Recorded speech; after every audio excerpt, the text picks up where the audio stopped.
Hello friends, welcome to ஃப்ளவி style. இன்றைக்கி நம்ம வீடியோவில் வந்து எவ்வளோ கிலோ பூண்டாக இருந்தாலும் நிமிஷத்தில் எப்படி அதை உரிச்சிடலாம் அப்படின்னு தான் பார்க்க போகிறோம். இந்த டெக்னிக் வந்து எங்கள் பாய் அங்கிள் வீட்டில் ஃபாலோ பண்ணுவாங்க.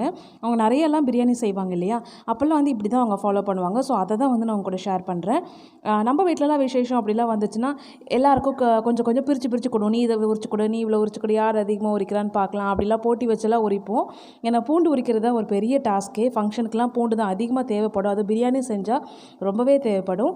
ஸோ அந்த டைம்லலாம் வந்து அவங்க வீட்டில் இப்படி தான் உரிப்பாங்க. ரொம்ப சிம்பிளாக உரிச்சு எடுத்துடலாம்.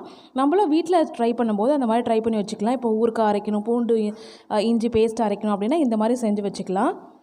ஸோ ஃபஸ்ட்டு பார்த்திங்கன்னா அதை உரிக்கிறது இல்லை, அந்த கட்டிலேருந்து எடுக்கிறதுக்கு அந்த கட்டியில் அந்த தலைப்பகுதி இருக்கும் இல்லையா மேலே, அந்த இடத்துல 2 தட்டு தட்டினீங்கன்னா எல்லா பல்லும் தனித்தனியாக வந்துடும். ஸோ அது வந்து ஒரு நல்ல ஒரு டெக்னிக்கு. நம்ம கையால் உரித்து எடுக்கிறத விட நார்மலாக ஒரு கட்டி நீங்கள் பூண்டு உரிக்கிறதா இருந்தாலும் ஏதாவது ஒரு ஹெவியான ஆப்ஜெக்ட் வச்சு அந்த தலைப்பகுதியில் வந்து நீங்கள் 2 தட்டு தட்டினீங்கன்னா மற்ற எல்லா இடமும் தனித்தனியாக எல்லாமே வந்துடும். அதுக்கப்புறமா நம்ம வந்து அந்த தோலை உதுத்து எடுத்துக்கலாம். இப்போ இதே மாதிரியே நான் எல்லா பூண்டையும் உரித்து எடுத்துகிட்டு அதுக்கப்புறம் உங்களுக்கு காட்டுறேன். பாருங்கள், எல்லாத்தையும் உரிச்சிட்டேன். இதில் நான் ஒன்று வந்து உங்களுக்கு சொல்லணும்னு நினச்சேன், அதனால் அந்த லாஸ்ட்டாக ஒரு கட்டி மட்டும் உரித்து காட்டுறேன். இது மாதிரி நம்ம கட்டிலேருந்து தனியாக எடுத்துட்டோம் இல்லையா, தனித்தனி பல்லாக, இதில் மேலே இருக்க தோல் வந்து வந்துடும். அப்புறம் கிட்ட சின்ன சின்னதாக இருக்கிறது வந்து வராது. ஸோ கைக்குள்ளே வச்சு நீங்கள் இந்த மாதிரி ஒரு உருட்டி ஊதி விட்டிங்கன்னா மற்ற எல்லாமே போயிடும். ஸோ ஈஸியாக இருக்கும். ஒரு பூண்டுலேருந்து தோல் தனித்தனியாக எடுத்துகிட்டு இருக்க வேண்டிய அவசியம் இருக்காது. இப்போ இந்த பூண்டு தோலை வச்சு நான் ஒரு டிப்பை உங்களுக்கு அடுத்த வீடியோவில் ஷேர் பண்ணுறேன். இப்போ நம்ம உரிச்சு எடுத்த பூண்டு வந்து அதில் வந்து லைட்டாக தோல் இருக்கும் இல்லையா, அதை வந்து இந்த மாதிரி குலுக்கி விட்டு நீங்கள் ஊதி விட்டிங்கன்னா மேலே இருக்க தோல்லாம் வந்துடும். அந்த அளவுக்கு இருந்தாலே போதும். ஸோ இப்போ இதில் என்ன பண்ணணும்னு பார்த்தீங்கன்னா, ஒரு 2லேருந்து 3 ட்ராப் ஆயில், நீங்கள் எந்த அளவுக்கு பூண்டு இருக்கோ அந்த அளவுக்கு எல்லா இது பூண்டுலேயும் படுற மாதிரி 2லேருந்து 3 ட்ராப் வரைக்கும் அதில் போட்டு நல்லா குலுக்கி விட்டு கையால் வந்து நல்லா வந்து அதை கிளறி விட்டுக்கோங்க, எல்லா பூண்டுலேயும் படுற மாதிரி. இப்போ இது எல்லாத்துலேயும் படுற மாதிரி பிசைஞ்சு வச்சுட்டு அதுக்கப்புறமா இந்த மாதிரி ஒரு ஷீட் ஒன்று விரித்து வச்சுருக்கேன். நல்ல வெயிலில் இதை வந்து ஒன்று ஒன்றா தனித்தனியாக காய வைக்க போகிறோம். இந்த மாதிரி உதிர்த்து விட்டு எல்லா பூண்டுலேயும் வெயில் படுற மாதிரி இருக்கணும். ஸோ இந்த மாதிரி வந்து ஒரு அரை மணி நேரத்துக்கு நான் காய வச்சுட்டேன். நீங்கள் அரை மணி நேரத்துலேருந்து 3/4 மணி நேரம் ஒரு நல்ல வெயிலில் வைங்க. எனக்கு அந்தளவுக்கு வெயில் பத்தலை இன்றைக்கி. இருந்தாலும் ஒரு அரை மணி நேரம் நான் காய வச்சுருந்தேன். இப்போ வந்து இந்த மாதிரி ஒரு துணி எடுத்திருக்கேன். ஆக்சுவலாக எங்கள் பாயங்கள் வீட்டில் என்ன செய்வாங்கன்னா, இந்த சணல் சாக்கு இருக்கு இல்லையா, அந்த சாக்குள்ள தான் அதில் போட்டு இது பண்ணுவாங்க. அதில் கொஞ்சம் நல்லா வரும். என்கிட்ட அது இல்லை, அதனால் நான் துணியில் காட்டுறேன்.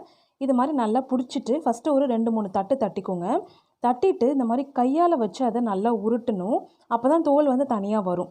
இதுக்கு தான் வந்து அவங்க சணல் சாக்கு யூஸ் பண்ணுவாங்க. சணல் சாக்கு கொஞ்சம் நரன்னு இருக்கும் இல்லையா, கையால் வச்சு உருட்டும் போது அதுவே வந்து தோலை எடுக்கிறதுக்கு கொஞ்சம் ஈஸியாக இருக்குன்றனால தான் அவங்க அதில் போட்டு செய்வாங்க. நம்மக்கிட்ட அது இருந்தால் அதை யூஸ் பண்ணலாம், இல்லைன்னா நீங்கள் ஆர்டினரியாக துணி வச்சு யூஸ் பண்ணலாம். ஆனால் நல்லா காஞ்ச பூண்டாக இருந்தால் டக்குன்னு வந்துடும்.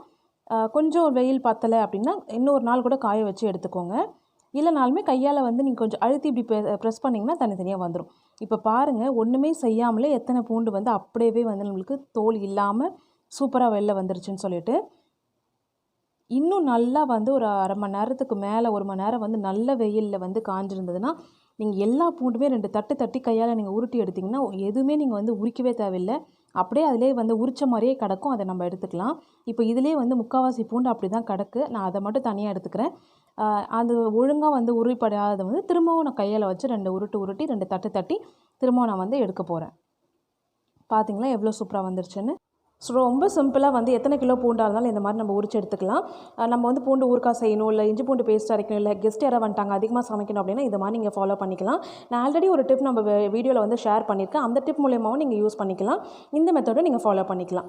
ஸோ இந்த வீடியோ உங்களுக்கு ஹெல்ப்ஃபுல்லாக இருந்ததுன்னா லைக் பண்ணுங்கள். ஃப்ளவி ஸ்டைலுக்கு சப்ஸ்கிரைப் பண்ணலாம். சப்ஸ்கிரைப் பண்ணி என்னை சப்போர்ட் பண்ணுங்கள். அடுத்த வீடியோவில் பார்க்குறேன். Take care.